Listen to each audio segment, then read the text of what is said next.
The easiest way to bypass the sign-in screen in Windows 11. You can get a command prompt by pressing Shift and F10 at the same time. Now, type this command.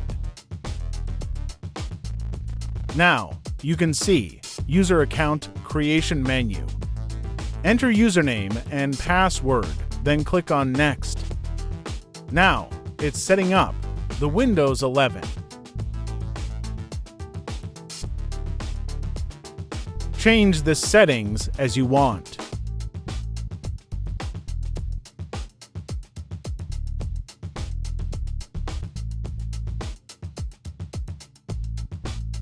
Windows 11 is now working normally. You can use it as usual.